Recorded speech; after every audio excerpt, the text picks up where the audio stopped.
আজ আমি আপনাদের একটি গল্প বলবো। এমন একটি গল্প যা শুনলে আপনার রক্ত ঠান্ডা হয়ে যাবে। আপনি হয়তো ভাববেন এটা নিছক গল্প, কিন্তু যারা সেই রাতে সেই গ্রামে ছিলেন তারা জানেন এটা সত্যি।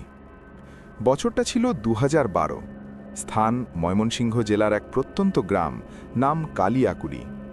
গ্রামের মানুষ সংখ্যায় কম, কিন্তু ভয়ের গল্পের সংখ্যা অনেক বেশি। গ্রামের পাশ দিয়ে বয়ে যাওয়া ব্রহ্মপুত্রের শাখা নদী রাতে যেন ফিসফিস করে কথা বলে, আর প্রতি অমাবস্যার রাতে কেউ ঘর থেকে বেরোয় না। কিন্তু সেই রাতে 3জন তরুণ বের হয়েছিল। রাহেল, সজীব আর মিলন, 3 বন্ধু। ঢাকা থেকে এসেছিল রাহেলের নানাবাড়ি কালিয়াকুড়িতে বেড়াতে। 3জনই বিশ্ববিদ্যালয়ের ছাত্র, শহুরে ছেলে, ভূত প্রেতে বিশ্বাস নেই। গ্রামের মানুষ যখন বলল আজ অমাবস্যা, বাইরে যাইও না, তারা হেসে উড়িয়ে দিল। রাহেলের নানা বৃদ্ধ আমজাদ আলী সন্ধ্যার পর থেকেই অস্থির হয়ে পড়লেন। বারবার বললেন, বাজান, আজকের রাত অন্য রাত, ওই বটগাছের দিকে যাইও না, পশ্চিম মাঠের দিকে যাইও না। রাহেল হাসতে হাসতে বলল, নানু, আমরা বড় হয়ে গেছি, ভুটটুত নেই। বৃদ্ধ আমজাদ আলী চুপ করে গেলেন, শুধু বললেন, আল্লাহ যেন রক্ষা করেন। রাত 10টার দিকে যখন সবাই ঘুমিয়ে পড়েছে, 3 বন্ধু চুপিসারে বের হয়ে পড়ল। সজীবের হাতে একটা টর্চ, মিলনের কাছে মোবাইল। রাহেল সামনে হাঁটছে। রাত তখন অমাবস্যার। আকাশে এক টুকরো চাঁদ নেই, তারাগুলো যেন মেঘের আড়ালে লুকিয়ে পড়েছে। গ্রামের শেষ প্রান্তে সেই বড় বটগাছটার কাছে যেতে যেতে রাহেল বলল, দেখ কত শান্ত রাত, এখানে ভূত আসবে কোথা থেকে।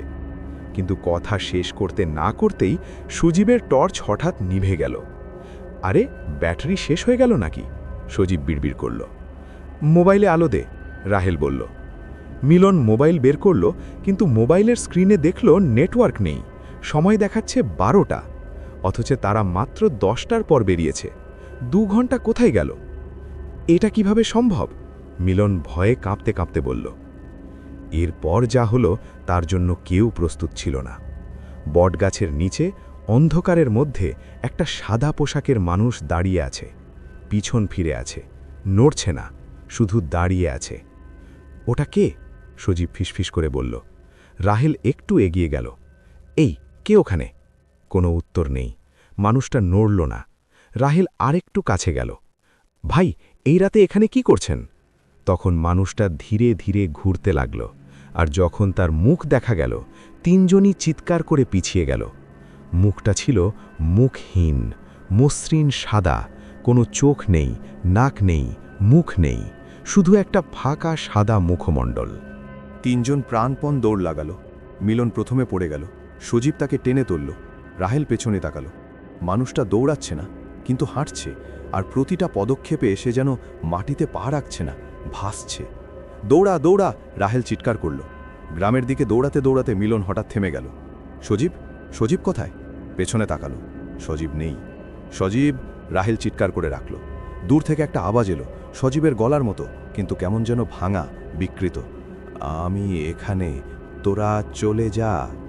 রাহেল ফিরে যেতে চাইল, কিন্তু মিলন তার হাত আঁকড়ে ধরল। না, ওটা সজীবের গলা না। 2জন ছুটল, ছুটতে ছুটতে নানার বাড়ি পৌঁছালো। আমজাদ আলী দরজা খুলেই বুঝলেন কি হয়েছে। তাদের মুখের দিকে তাকিয়ে বললেন, সজীব কোথায়? রাহেল কাঁদতে কাঁদতে সব বলল। বৃদ্ধ দীর্ঘশ্বাস ফেললেন। আমি বলেছিলাম না। তারপর বললেন, ওটা হলো সেই আত্মা যাকে এই গ্রামের মানুষ ডাকে মুখহীন বলে। এই গ্রামে বহু বছর আগে একজন মানুষ ছিল, নাম আলেফ শেখ। সে ছিল এক কবিরাজ, কিন্তু কালো জাদু করত, নিরীহ মানুষদের জীবন দিয়ে শক্তি সঞ্চয় করত। একদিন গ্রামের মানুষ তাকে ধরে ফেলল, তার পাপের শাস্তি দিল, কিন্তু মৃত্যুর আগে সে অভিশাপ দিয়ে গেল, প্রতি অমাবস্যায় সে ফিরে আসবে, আর যে তার চোখের সামনে পড়বে তাকে সে নিয়ে যাবে। সজীবকে কি সে নিয়ে গেছে? রাহেল কাঁপতে কাঁপতে জিজ্ঞাসা করল। আমজাদ আলী চুপ করে রইলেন। সারা রাত রাহেল আর মিলন ঘরে বসে কাটালো। বাইরে মাঝে মাঝে অদ্ভুত শব্দ হচ্ছিল, কখনো পায়ের আওয়াজ, কখনো কান্না, কখনো কারো নাম ডাকা। ভোরবেলা আজানের সময় শব্দ থেমে গেল। সূর্য উঠতে না উঠতে গ্রামের মানুষ খবর দিতে এলো, পশ্চিম মাঠের ধারে বটগাছের নিচে সজীবকে পাওয়া গেছে। রাহেল ছুটে গেল। সজীব শুয়ে আছে মাটিতে, শরীরে কোনো আঘাত নেই, কিন্তু সে কথা বলছে না, কাউকে চিনছে না, শুধু এক দৃষ্টে আকাশের দিকে তাকিয়ে আছে। মুখে অদ্ভুত হাসি। হাসপাতালে নেওয়ার পর ডাক্তার বললেন শরীরে কোনো সমস্যা নেই, কিন্তু মানসিকভাবে সে সম্পূর্ণ ভেঙে পড়েছে। সে আর কখনো স্বাভাবিক হয়নি। এরপর রাহেল ঢাকায় ফিরে গেল, কিন্তু সে বদলে গেল। রাতে ঘুমাতে পারে না, মাঝ রাতে উঠে বসে থাকে। মিলন একবার তার বাসায় গেল, দেখল রাহেল একা অন্ধকার ঘরে বসে আছে। কি হয়েছে তোর? মিলন জিজ্ঞেস করল। রাহেল ধীরে ধীরে মাথা ঘোরালো, বলল, ও আসে, প্রতি রাতে আসে, দরজার কাছে দাঁড়িয়ে থাকে। কে আসে? মিলন ভয় পেয়ে বলল। রাহেল জানালার দিকে তাকালো, তারপর আস্তে বলল, মুখহীন। সে আমাকে বলে, তুমি পালিয়েছিলে, কিন্তু পালানো যায় না। মিলন সেদিন দ্রুত চলে গেল। পরের সপ্তাহে রাহেলের কোনো খোঁজ পাওয়া গেল না।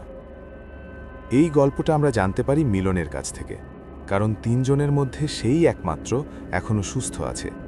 কিন্তু সুস্থ বলতে কি বোঝায়? মিলন এখন একটি মানসিক হাসপাতালে আছে।